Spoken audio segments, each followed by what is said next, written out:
పప్పుకి ఎప్పుడైనా సరే కందిపప్పు ఇంకా శనగపప్పు రెండు కలిపి వేస్తారనమాట. కందిపప్పుని 1 గంట 2 గంటలు నానబెట్టి శనగపప్పుని కూడా కాసేపు నానబెట్టి జస్ట్ ఒక ఉడుకు వచ్చే వరకు ఉడికించుకొని నీళ్లు తీసేయాలి. అలాగే నేను చేశాను. ఇదొక కప్పు, ఇదొక కప్పు. పొయ్యి మీద కడాయి పెట్టుకున్నాను. ఫస్ట్ నూనె వేసుకుందాం. ఫస్ట్ కొద్దిగా నూనె వేసుకొని నూనె కాస్త వేడెక్కిన తర్వాత ముందు తాలింపు చేసుకోవాలి. ఇందులో కొద్దిగా ఆవాలు, జీలకర్ర, సన్నగా తరిగి పెట్టుకున్న వెల్లుల్లి,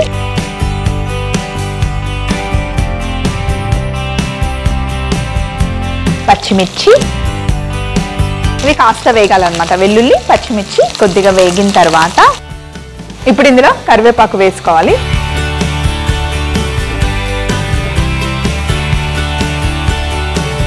తర్వాత సన్నగా కట్ చేసి పెట్టుకున్న ఉల్లిపాయ వేసుకోవాలి.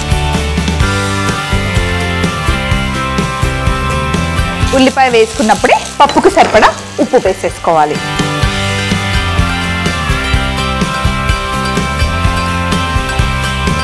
ఇప్పుడు ఉల్లిపాయలకి కావాల్సిన ఉప్పే నేను వేస్తున్నాను. ఎందుకంటే పప్పు ఉడికేటప్పుడే కాస్త ఉప్పు వేసాను. నేను ఇప్పుడు వేసిన ఉప్పు మొత్తంకి కరెక్ట్గా సరిపోతుంది.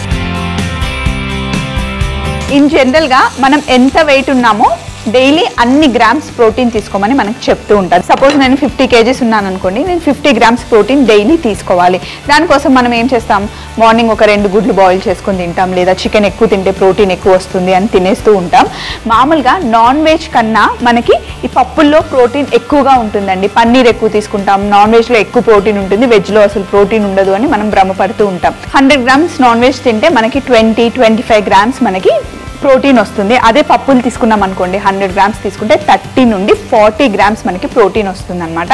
ఉట్టి పప్పు ఉడకబెట్టిన నీళ్లు తాగినా సరే ఆటోమేటిక్గా మనకి ప్రోటీన్ వస్తుంది. అండ్ గుడ్ ప్రోటీన్ అనమాట. ఎక్కువ ప్రోటీన్ తిని మనం వర్కౌట్ చేస్తే కనుక తొందరగా వెయిట్ లాస్ అవుతాం. ఇంకా ఉల్లిపాయలు చూడండి చక్కగా వేగుతున్నాయి కదా. ఇప్పుడు ఇందులో మనం పసుపు వేసుకోవాలి. పసుపు వేసుకొని ఒకసారి కలపాలి.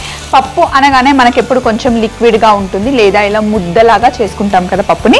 ఇప్పుడు మనం చేస్తున్న ఈ పప్పు పొడి పొడిగా ఉంటుందన్నమాట. చపాతీతో తిన్నా, వేడి వేడి అన్నంతో తిన్నా, రొట్టెతో తిన్నా చాలా బాగుంటుంది. మనం ఎప్పుడైనా దూరంగా వెళ్ళేటప్పుడు ప్యాక్ చేసుకొని వెళ్ళడానికి కూడా ఇలా తొలకకుండా, లీక్ అవ్వకుండా మంచి పొడి పొడిగా బాగుంటుంది అనమాట.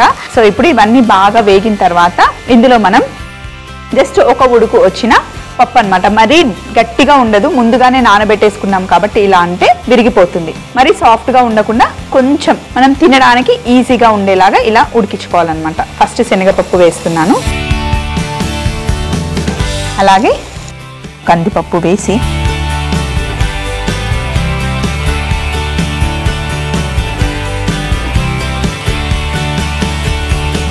మరి మెత్తగా ఉంటే పొడిపప్పు అవ్వదు. పప్పుని ఎప్పుడు ఎక్కువ ఉడికించుకోకూడదు.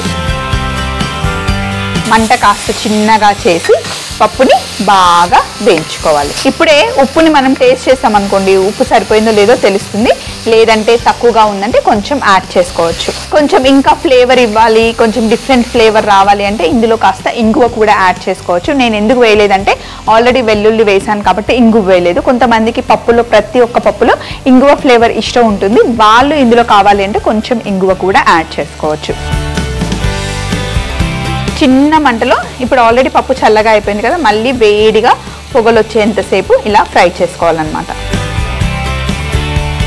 ఒక 8 minutes 10 minutes ఫ్రై చేసుకుంటే చాలా చాలా బాగుంటుందండి. పిల్లలకి ఇలాంటి మంచి మంచి పప్పులు చిన్నప్పటి నుండే అలవాటు చేయండి. పప్పు ఉడకబెట్టిన నీళ్ళు ఉంటాయి కదా, చిన్న గ్లాస్లో పిల్లలకి తాగిపిస్తే చాలా చాలా మంచిది. పల్చగా ఉన్న పప్పుని జస్ట్ తాలింపు చేసుకుని, కట్టుపప్పు అంటారు కదా, అలా చేసి పిల్లలకి మెత్తగా చేసిన అన్నం చిన్నప్పటి నుండి ఇస్తూ ఉండండి. రోజు మన మీల్లో కొద్దిగా చిన్న కప్ అయినా పప్పు తీసుకుంటే చాలా మంచిది. ప్రోటీన్ అలా వచ్చేస్తుంది అనమాట.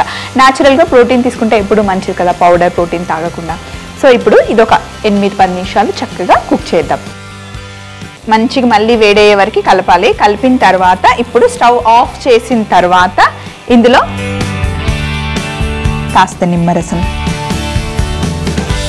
నిమ్మరసం వేసుకొని ఒకసారి మిక్స్ చేసుకుంటే టేస్ట్ చాలా చాలా బాగుంటుంది. ఇది మా ఇంట్లో మా మమ్మీ చేస్తుంది. ఎప్పుడు చేస్తుంది అంటే ఎక్కువ ఒక పొద్దులు ఉన్నప్పుడు ఉల్లిపాయ వేయకుండా డైరెక్ట్ గా తాలింపు చేసి ఇలా పప్పుని కాస్త ఉడికిచ్చేసి వేసేస్తుంది అనమాట. ఉల్లిపాయ వెల్లిపాయ మనం ఉపవాసం ఉన్నప్పుడు తినం కదా, ఆ టైంలో ఇలా చేస్తారనమాట. పొడిపప్పు చాలా బాగుంటుంది, ఈజీగా కూడా అయిపోతుంది, చపాతీతో తింటే బాగుంటుందని మమ్మీ చేస్తుంది. ఇప్పుడు మనమైతే ఇందులో ఉల్లిపాయ వెల్లుల్లి వేసాము. మీకు కావాలి అంటే అవి లేకుండా జస్ట్ తాలింపు చేసుకుని అందులో ఈ పప్పులన్నీ వేసి యాజ్ ఇట్ ఈస్ గా నేను చేసినట్టుగా ఈ రెసిపీ చేస్తే చాలా బాగుంటుంది అనమాట. ఈజీగా కూడా అయిపోతుంది.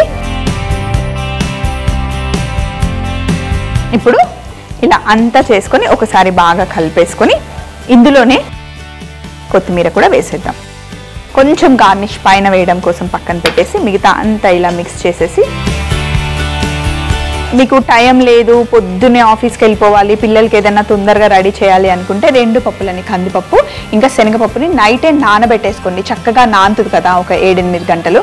మార్నింగ్ ఒక బాయిల్ చేయాల్సిన అవసరం లేకుండా డైరెక్ట్గా తాలింపులో వేసి కూడా మీరు పొడిపప్పు తయారు చేసుకోవచ్చు. చాలా ఫాస్ట్గా అయిపోతుంది అండ్ మంచిది కూడా.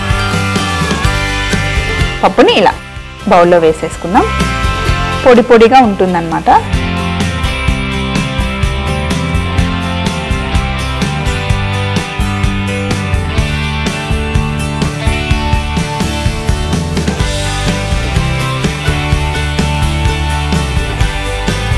ఇదేమో ఇక్కడ మన దగ్గర చేసుకునే స్టైల్, కొంచెం వెజిటేబుల్స్ కూడా యాడ్ చేసి పటోలి అని చేస్తారు. అది కూడా ఒక స్టైల్, అది కూడా పొడిపప్పు లానే ఉంటుంది.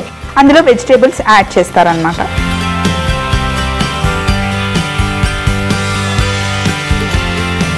ఇప్పుడు మళ్ళీ పైనుండి కొంచెం కొత్తిమీర యాడ్ చేసుకుందాం.